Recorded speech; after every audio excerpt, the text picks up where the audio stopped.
Before I start, I just want to say that we're all very proud of you. We are very excited for you and for the men and women you have become and will continue to grow into in the years to come. Know of our prayers for you. Nobody's going to know. Nobody's going to know. They're going to know. How would they know? A few years ago, that little exchange became something of a trend on Instagram and TikTok. And people are still using it to make funny clips, some very clever. So let's imagine for a moment that that's how today's gospel plays out. Jesus is telling the apostles he's about to leave. He's going to be glorified. The glory he's talking about, by the way, is being crucified and raised from the dead.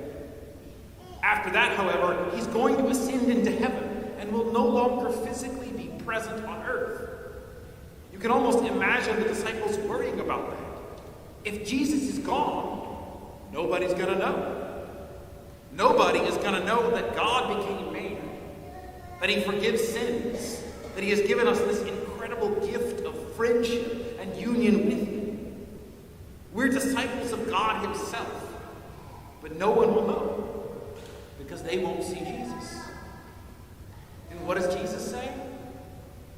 They're going to know. The disciples ask, how would they know? This is how all will know that you are my disciples, if you have love for one another.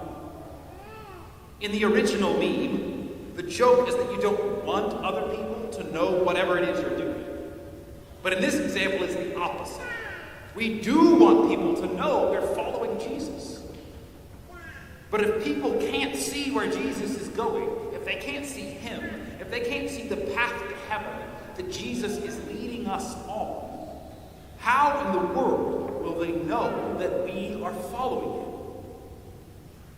If we have love for one another. That's your mission, dear graduates, all of us. That's our mission, to let people know we are disciples of Jesus Christ. To let people know that God's dwelling is with the human race, as our second reading puts it. In the first reading, we see Paul and Barnabas do exactly that. They proclaimed the good news and made a considerable number of disciples. How did they do that? I don't think it's an accident that they are listed together in this verse. I think that too often people picture evangelization like a lone wolf, a special agent type of thing. Jesus by himself before a crowd. The one guy standing on a street corner preaching. The pastor by himself in the pulpit.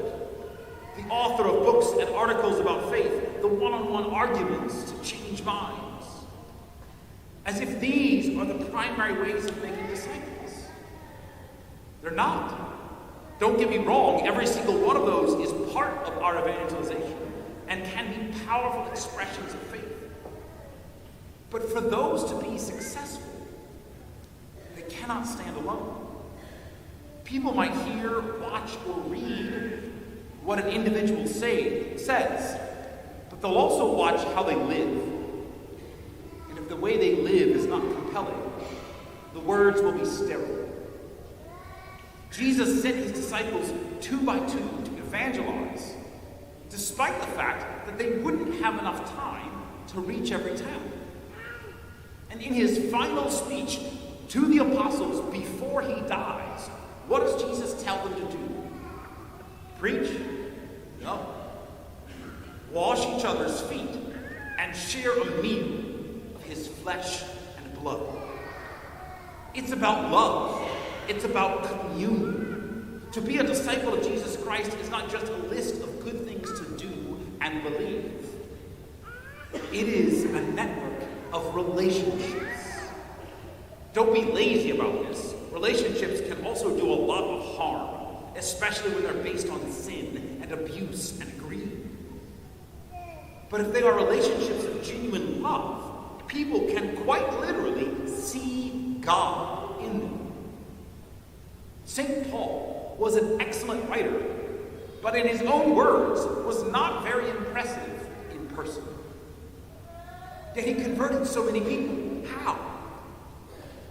because he was always loving other disciples. Barnabas and Timothy and Titus and Aristarchus and Luke and Mark and Priscilla and Aquila and so many more. His love for them and their love for him was the real power. That requires the love to be genuine, of course. Not love as you make me feel good. Not love as in my biology forces me to care about you. Not love as in you've done good things for me and I'm grateful. No, the love we call agape, that we call charity. Love that means to will the good of the other. Love, charity, is the habit, the choice, the virtue of choosing what is objectively good for another person, whether or not that benefits me directly. And of course, it's greater when it costs us to love like that, like Jesus on the cross. That's love. That's the kind of love that creates relationships that means they're gonna know about Jesus and his disciples.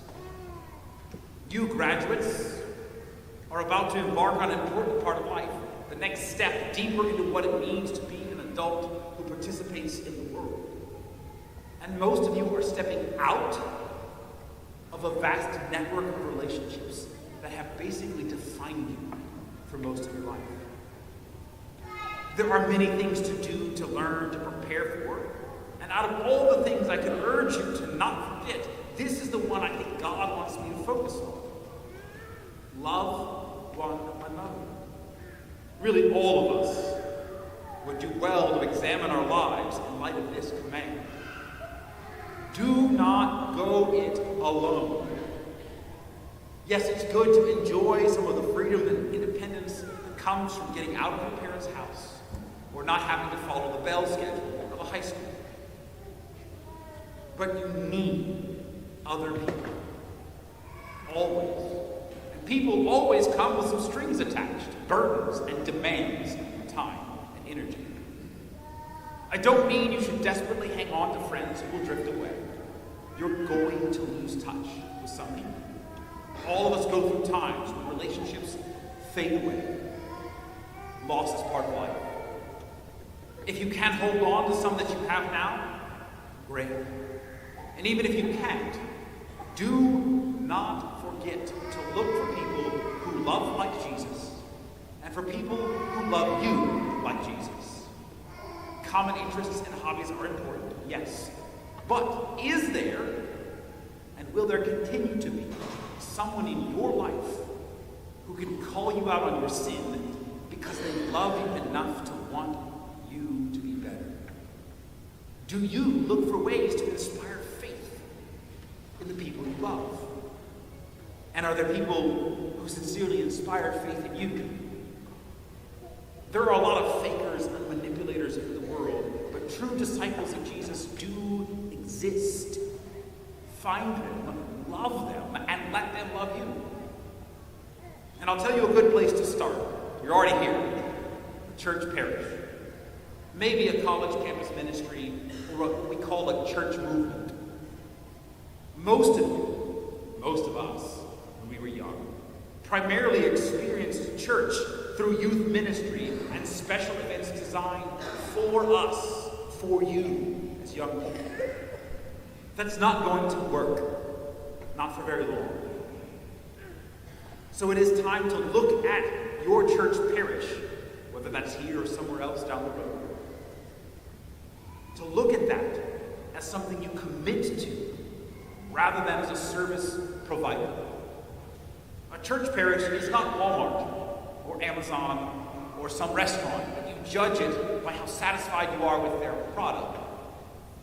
You don't or shouldn't treat your family that way. And the church parish is your spiritual family. St. Paul once fought with St. Peter, the first pope. St. Mark literally wrote a gospel, and St. Paul fought with him too. But St. Paul never stopped being an apostle. If you only ever expect the church to prove itself to you, you will have a very hard time finding the kind of love Jesus asks of us. We are going to mess up. We are going to hurt you. It's part of being family. But don't forget that we also literally killed Jesus. And he just came back from the dead to love us anyway. It'll take time to get to that kind of love and commitment. And we as a church absolutely should do our best to demonstrate his love to you first. And I'm sorry if we haven't already. But part of being an adult disciple of Jesus is striving to love like him anyway. The truth is that despite our flaws, there are already people in every church parish who love like Jesus, who will love you like that, even when you hurt them. But if you just run away after a bad experience, leave a negative review on Google, and then keep looking for faith like it's the perfect hamburger, you may never know that love. Love one another. Love the church and be loved by the church like Jesus. And they're gonna know. You're gonna know